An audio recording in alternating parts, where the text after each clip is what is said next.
Hello, good morning, good afternoon, good evening, depending on your time zone. Welcome to my YouTube channel. My name is Ogbanje Joseph. Please hit the subscribe button to subscribe to this channel. Please like and share this video as well. Today, we're going to be looking at the evolution of the international system. The evolution of the international system. Now, any understanding of the evolution of the international system can be traced to diplomatic history. Now, the study of the current affairs after the First and the Second World War, okay, as well as the universal principles of the international system, actually follow the study of the international institutions through law and organizations as mechanisms, for solving the global problems of conflict. Okay, so there has actually been concerted effort to develop a legal framework to tackle the problems of war and socioeconomic deprivation. Now, the outbreak of the First and the Second World War, okay, influenced a paradigm shift to the understanding of the forces that influence, okay, the international relations. Okay, so now, tracing the evolution of the international system, one can be quick to add that one of the things that international system does is that, because of the fact that no nation is an island, all nations actually need themselves to come together. There is need for countries, to interact and actually interface with themselves. So specifically, the international system, okay, the international system originally came into existence, okay, in 1414, when the Council of Constance assembled, to ignore or to shape the political and spiritual fortunes of, of Europe. Now, the breakdown of the medieval system and the coming of the Protestant Reformation, as well as the Catholic Renaissance, the age of discovery, the expansion in trade and commerce, characterized the influencing factors that led to the evolution of the state system, which is the major thing that is being studied in the evolution of the international system. The international system wouldn't have been there if the state system did not come into existence. So the analysis of the international system, therefore, begins with the historical formation of the state system. So the fragmented into several sovereignties of the state system actually is what brought about the international system. Okay.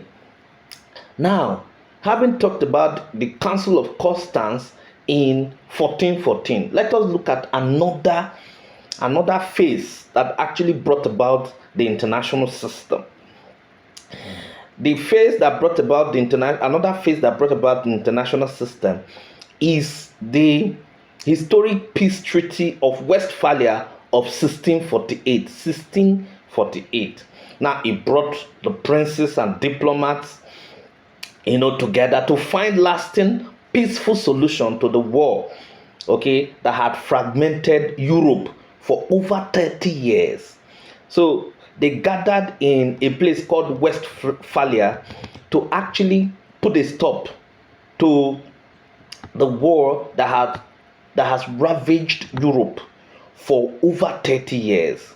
Now, the period between 1648 and 1713 marked another phase in the development of the international system.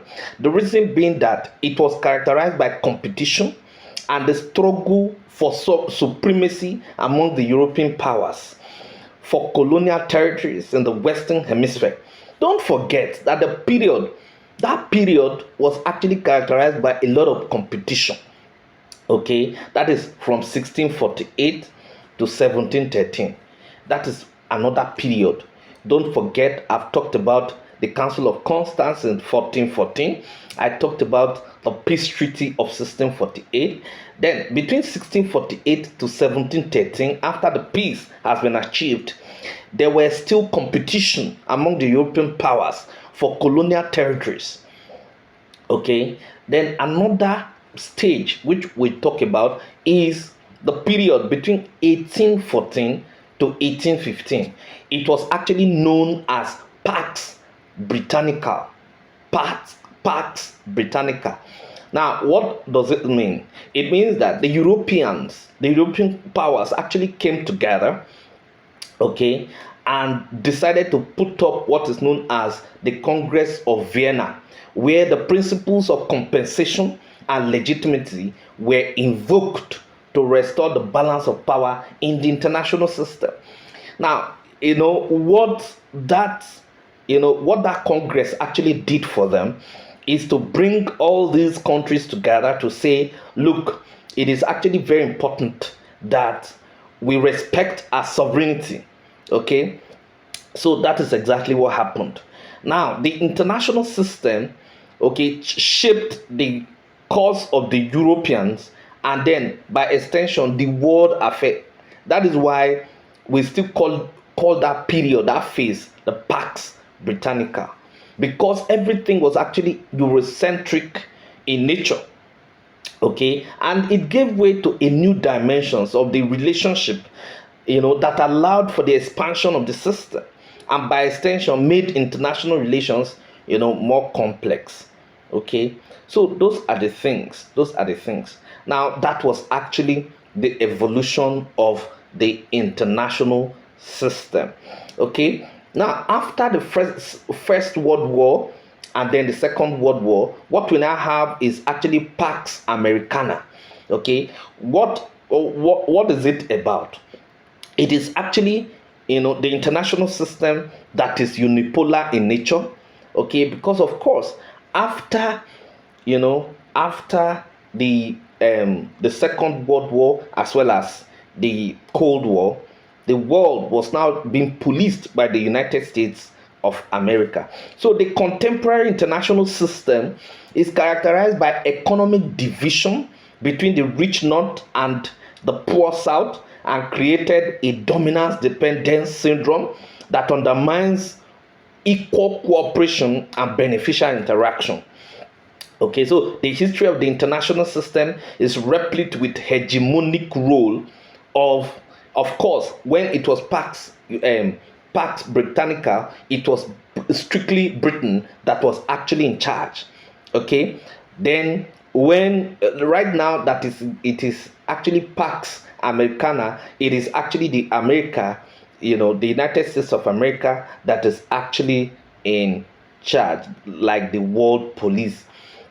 Okay, so the evolution, okay, tends, to actually tilt towards, bringing the international system together, all the countries together under, international organization. And what you have is that between 1914 and 1918, there was the First World War.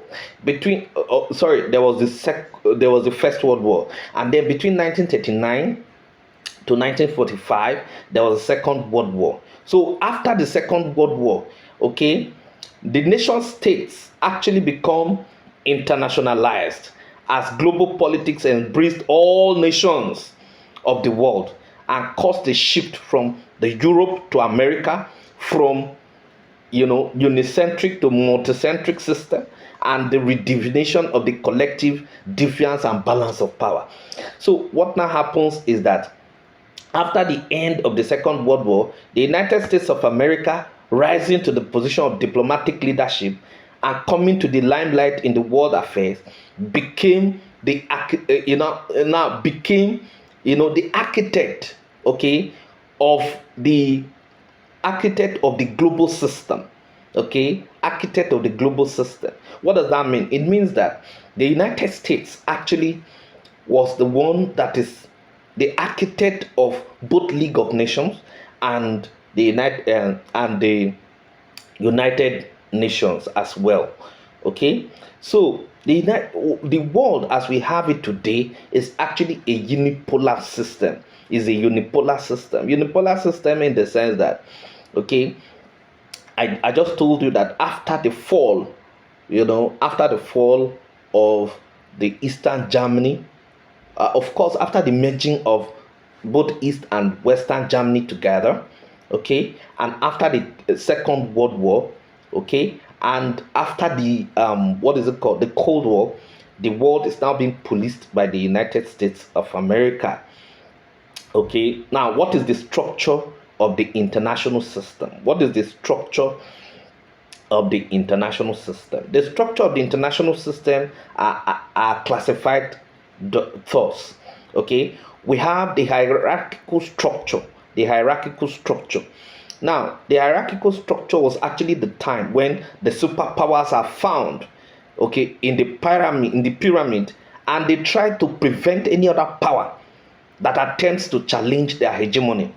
Okay, so those are the things. Now, the North Atlantic Treaty Organization with the US at the apex and the defunct Warsaw Pact are hierarchically structured with the chains, with the chains of command and control from the apex to the bottom.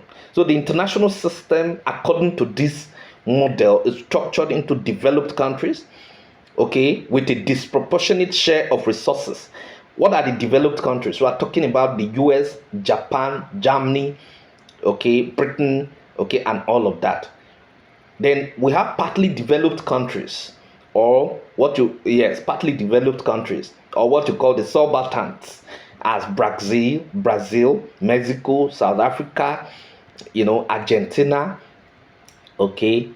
Then we also have the developing countries of many, developing countries. What are these developing countries? We have, three continents of Africa, Asia, and Latin America. That is the hierarchical structure. That's number one. Number two, we have the diffused structure. What is the diffuse structure? The diffuse structure is actually, is a structure where power and authority is widely distributed among the interacting states in accordance with their capabilities. Now, each state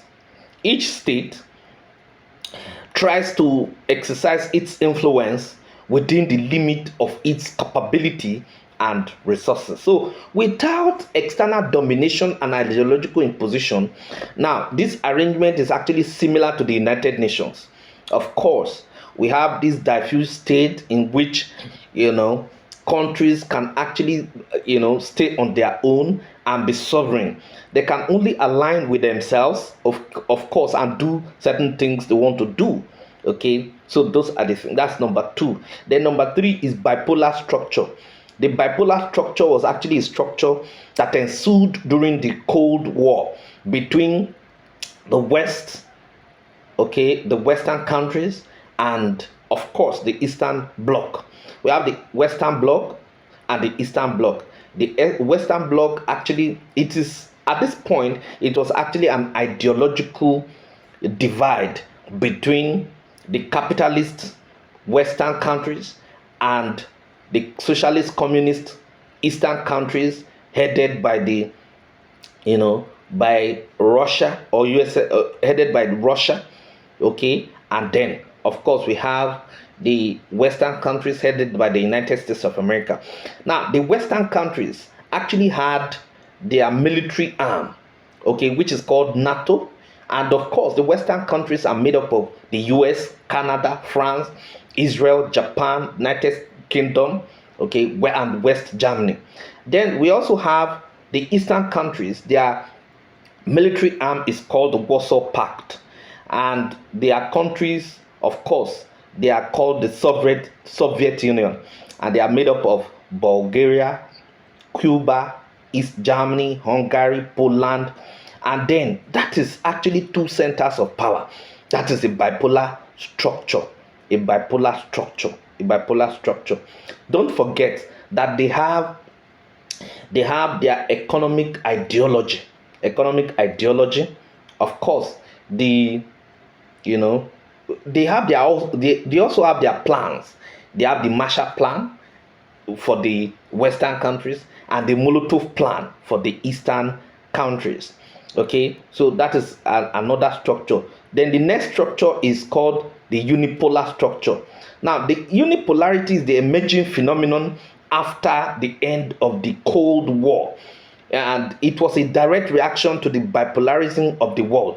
Now, the unipolar international system is the dilemma the whole world is actually caught in today, although some will describe the present international system as a tripolar because of the current integration process in the various continents like the European Union, the African Union, and the expansion of the Security Council. But what we have right now is actually a unipolar world, championed by the United States of America. Okay. Then we have another multipolar structure. The multipolar structure was actually the structure of the international system, that leads to the formation of alliances in the balance of power. Alliances in the balance of power, where several centers of power actually existed at that period. So we have the Great Britain existing on one hand, we have Australia, Russia, France, and all of that. The multipolar structure also actually carries, the present United Nations in a semblance of multipolar system, which is very flexible compared to the bipolar system, which is rigid, hence does not allow others to join. So the United Nations is the largest political representation of all countries of the world, irrespective of the size and the strength. So understanding the international system is strictly talking about the behavior of the states in relation to their capacity, in the international system, and how countries have actually come together, to have, to present a united front and all of that. The international system, okay, actually houses or warehouses, some of these issues about military, economic resources, technological strength, all of these are vital in the influencing, okay, the formation of a nation's foreign policy. So the evolution of the international system actually dates from the period of the Holy Alliance, the Congress of Vienna, the Quadruple Alliance, and the Quintuple, Alliance. That's the League of Nations and the United Nations and quasi institutions. So the concept of Europe was also concerned, with the prevention of dynasties and the imperial interest from, destroying the European balance of power. What is important is that the international system, if it must be understood very well, is that it preceded, okay, that it is actually preceded by a diagnostic view of the nature and complexity inherent in this era or arena of world politics. So this international system, okay, is defined as a collection of independent political units which interact with some regularity in the exchange of ideas, information, goods, and services. Okay, so that is actually what international system is all about. It is that organized interaction among states, moderated for peace and stability in the world. Okay, so when you are talking about international system, you can't talk about international system without talking about the states themselves. The independent states that are sovereign in nature, are the major fulcrum of the international system. So these states must come together to actually form a united front, you understand, to actually make up the international system. Thank you very much.